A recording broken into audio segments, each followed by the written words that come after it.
عجيب أن دعاة التوحيد خاملون وساكتون ودعاة الشرك جادون الآن.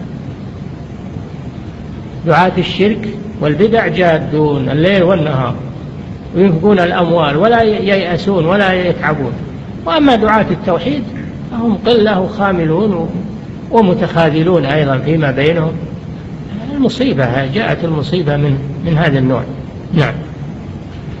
لكن لغلبة الجهل به وقع منهم أعظم مما وقع من مشرك العرب وغيرهم في الجاهلية. نعم. مما قد تقدم التنبيه عليه. لا شك أن الناس إذا أهملوا الشيء فإنهم يقعون فيه.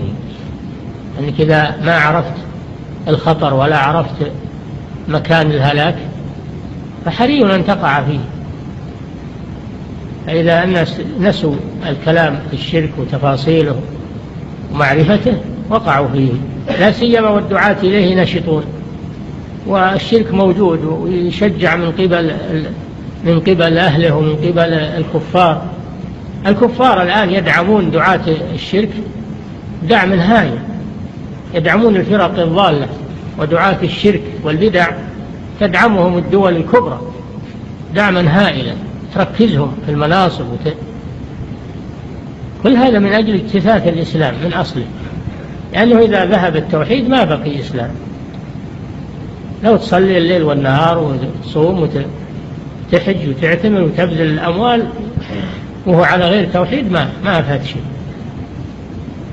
فهذا من مكايد الكفار بنا الآن، يدعمون دعاة الشرك وفرق الضلال، واللي يدعو إلى التوحيد يسمونه إرهابي، ولا يسمونها متطرف، ولا يسمونها أصولي وينفرون منه، ولا يسمونه خارجي. اللي يدعون الإسلام يسمونه خارجي من الخوارج، والكفار يسمونها متطرف أصولي إلى غير ذلك من الألقاب، بالتنفير من دعاة التوحيد ودعاة العقيدة. لكنهم يدعمون أهل الضلال دعما هائلا ويركزونه باسم الإسلام وباسم هدم الإسلام. نعم. حتى أن كثيرا من العلماء في هذه القرون اشتد نكيرهم على من أنكر الشرك الأكبر. شوف، نعم، هذا كلام الشيخ رحمه الله، وفي القرن 13 في وقته اشتد نكير من يسمون بالعلماء على دعاة التوحيد ويسمونهم بالخوارج ويضللون دعاة التوحيد. هذا موجود في كتبهم الآن. نعم. حتى أن كثيرا من العلماء في هذه القرون اشتد نكيرهم على من أنكر الشرك الأكبر، فصاروا هم والصحابة رضي الله عنهم في طرفي نقيض. الصحابة ينكرون الشرك الأصغر، وهؤلاء يدعون إلى الشرك الأكبر، فصاروا في طرفي نقيض مع صحابة رسول الله صلى الله عليه وسلم.